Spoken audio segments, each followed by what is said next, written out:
Welcome to Spring LIB. Okay, in this problem, we're asked to answer a number of questions related to a pulse of light.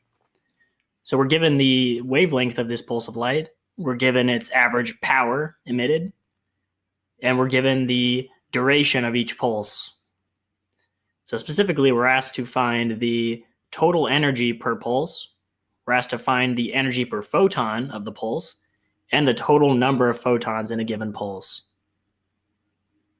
So the equations we're going to need to use to answer all these questions is one, a general equation relating energy, power, and time duration, which simply states that the total energy of some event over a certain period of time is simply the average power of that event, or energy per second, times the duration of that event in delta t. So for in this case, we're considering the power of our pulse and the duration of the pulse to give us the total energy of the pulse.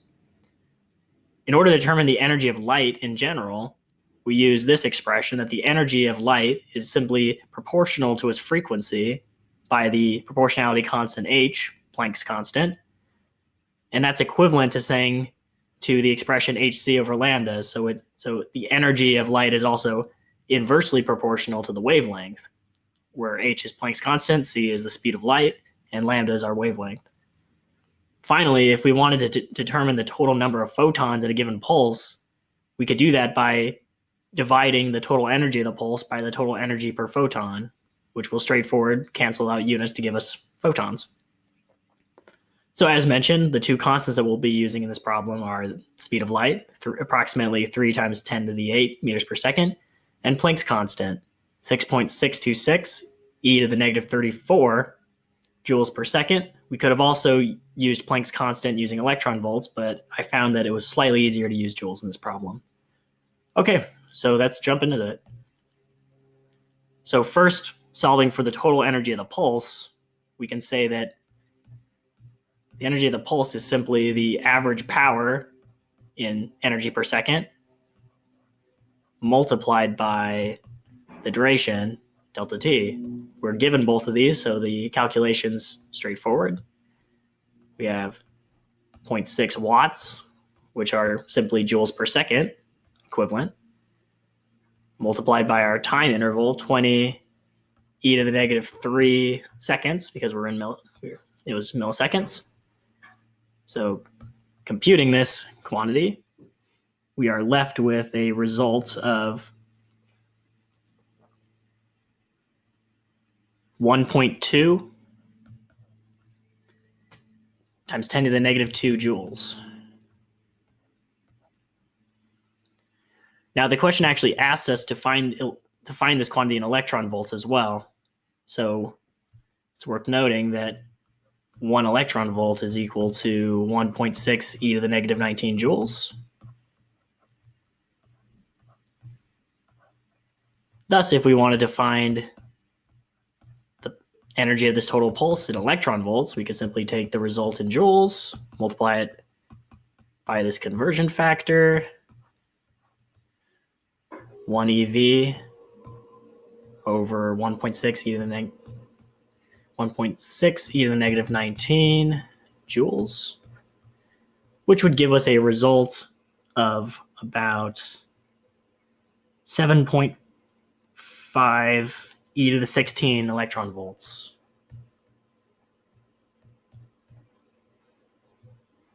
So this is quite a large number of electron volts, and that's not surprising because we're actually considering the entire duration of the pulse, which can consist of many, many, many photons.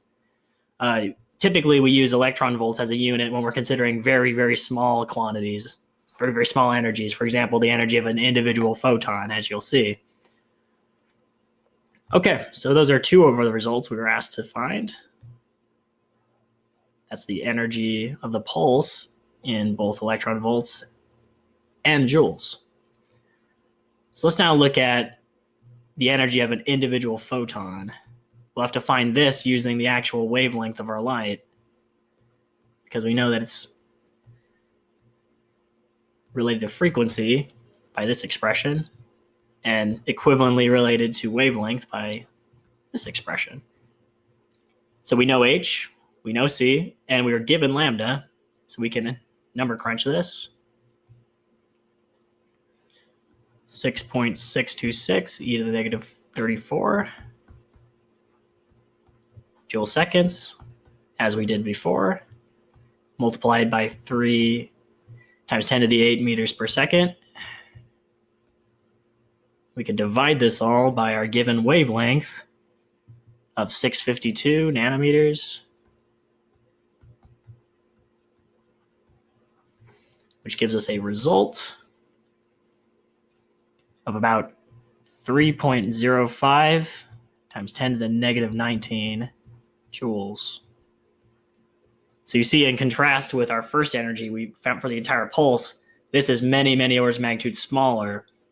And when we do the same conversion as before to electron volts, we will end up with a result of 1.91 electron volts. So as I said before, when we're considering the energies of individual photons, for example, or individual particles, using electron volts is much more appropriate. We end up with nice numbers without gigantic exponents attached. Okay, so we now have the energy of the entire pulse and the energy of each individual photon. So if we want to find the total number of photons, we can simply divide the total energy by the individual photon energy.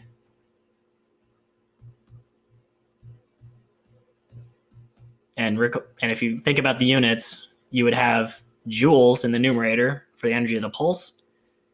And then the energy per photon would give us joules per photon.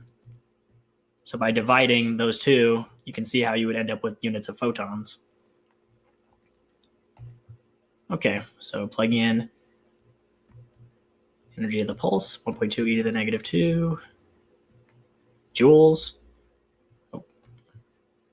and 3.05 e to the negative 19 joules per photon.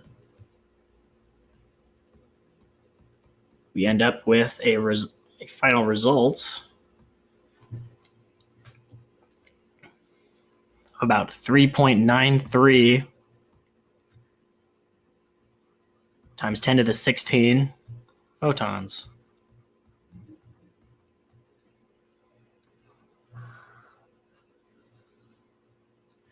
And that is everything that we were asked to solve in this problem. Thank you.